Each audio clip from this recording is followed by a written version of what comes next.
Assalamualaikum warahmatullahi taala wabarakatuh. Assalamualaikum warahmatullahi wabarakatuh. Allahumma shalli ala sayyidina Muhammad sallallahu alaihi. Allahumma shalli ala sayyidina Muhammad sallallahu alaihi. Buya, kami ingin bertanya. Kami pernah melihat Buya di dunia internet gitu Buya. Ada jamaahnya juga tetap mengikuti atau tidak mengikuti. Tentu saja. Wassalamualaikum warahmatullahi wabarakatuh. Hukum berceramah di gereja. Kalau pada hakikatnya menyampaikan kebenaran itu di mana-mana. Apakah di gereja, di kuil, di ini menyampaikan kebenaran adalah hak. Cuman permasalahannya adalah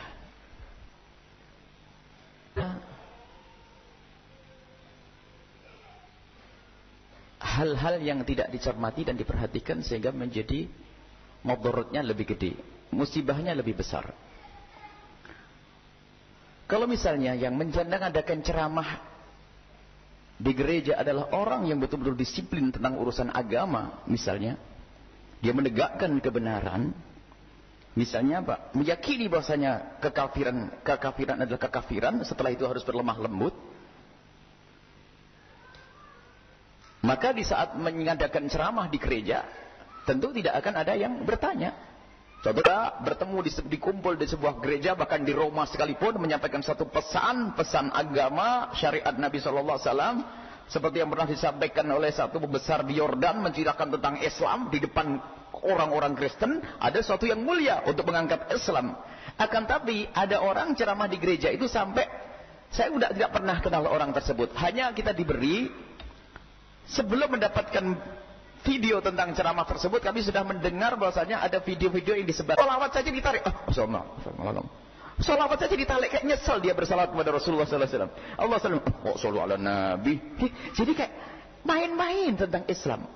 Ya kalau sudah ada tanda-tanda semacam itu, apa? Biarpun kalau beralasan sih, kalau memang alasan bisa bahwasanya ceramah itu kepada siapa saja. Nabi Muhammad waktu pertama kali dakwah yang diceramai siapa? Orang kafir. Benar, ini hujahnya. Cuman caranya itu.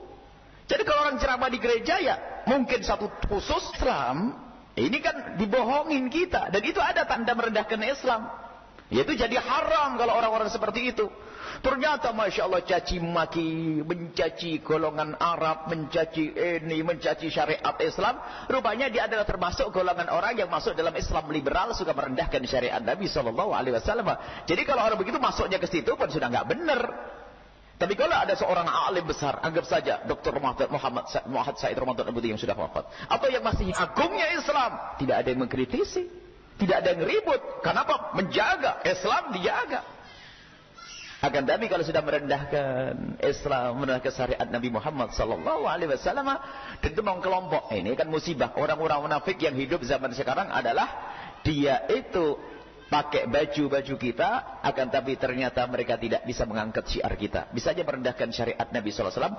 Muncul saat ini Islam liberal, Islam mengacu. Tapi berbahaya. Merendah itu yang saya lihat sama orangnya itu. Jadi aslinya pada dasarnya kalau orang berceramah di gereja untuk menjelaskan tentang Islam, bahkan orang Kristen pun boleh masuk masjid untuk dengar Islam. Orang Kristen boleh masuk masjid untuk dengarkan Islam. Sama kita masuk gereja untuk berbicara tentang Islam boleh. Cuman harus jelas tujuannya.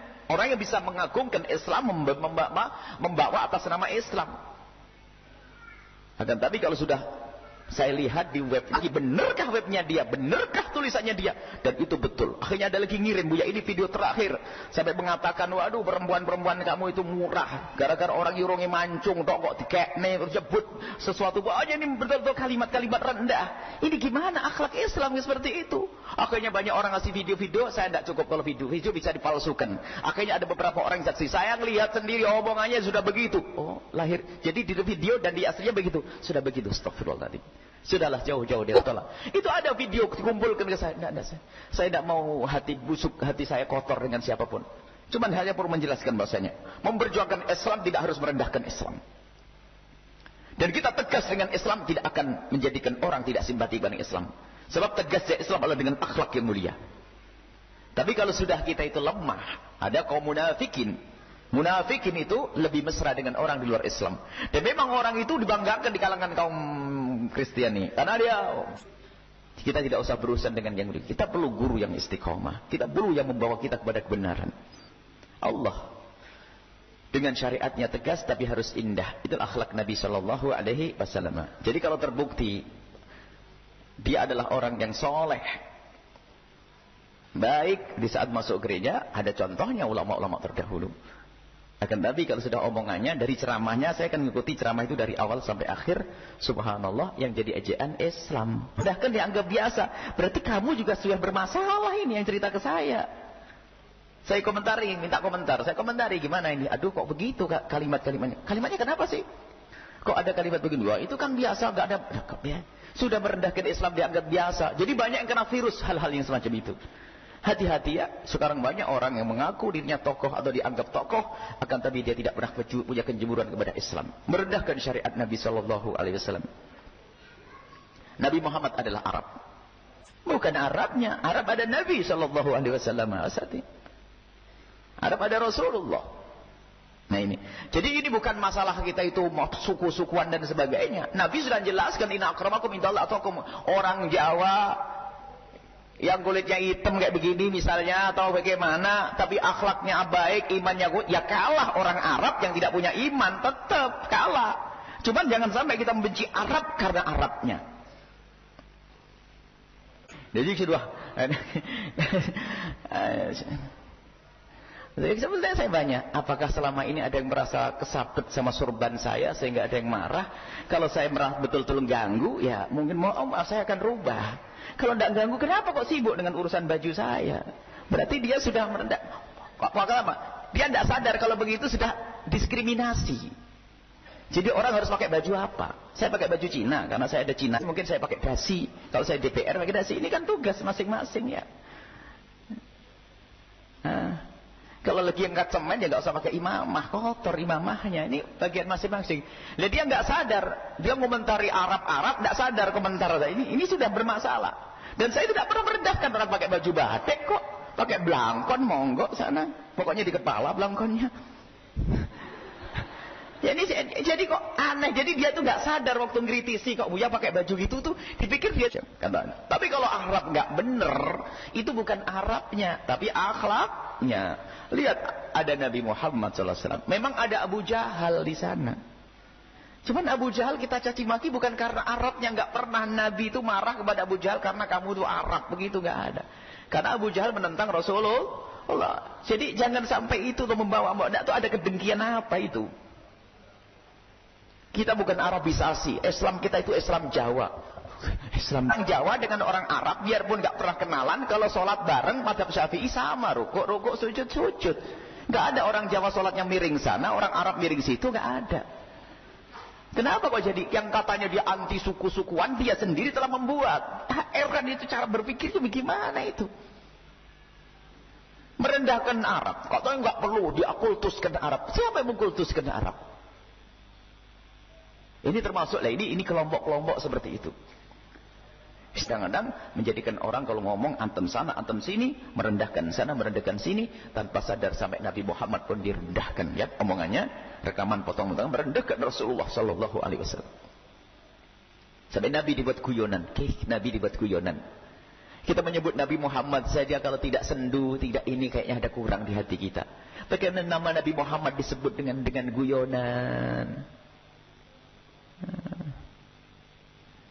Nabi Muhammad itu kok jadi apa maksudnya? Orang Jawa menjadi waliullah, dekat dengan Nabi. Salman min ahlil bait. Bahkan orang kalau sangat-sangat mencintai Nabi dan ahli bait Nabi, nanti bergabung dengan rombongan ahli bait Nabi. Biarpun orang Jawa, orang Jepang, orang Korea, orang apa ini, kalau sudah punya iman sanding dengan Nabi. Orang Arab kalau tidak punya iman jauh. Ini kok indah jelas, nggak ada dibeda-bedakan oleh Rasulullah Sallallahu Alaihi Wasallam. Justru orang ini loh yang mau beda-bedakan, harus Islam Jawa, harus Islam, ada Islam Arab.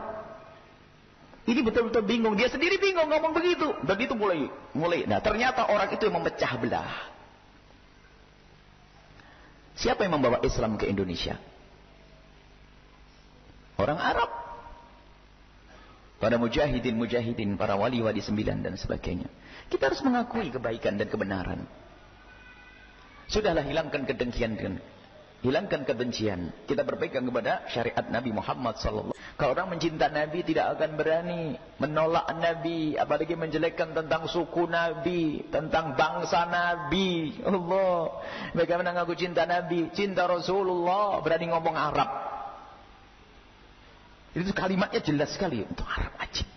Memangnya ada apa dengan Arab? Udah Abu Jahal. Memang kita tidak niru Abu Jahal. Apa selama ini ente ikut Arab Abu Jahal? Saya bingung. Dia cerita di Arab juga ada Abu Jahal. Arab memang ada Islam ngaco, Islam gado-gado seperti itu. Islam liberal, Islam aneh-aneh, merusak. Kita perlu Islam yang benar, tapi tetap dengan kelembutan. Kita dengan akhlak yang mulia.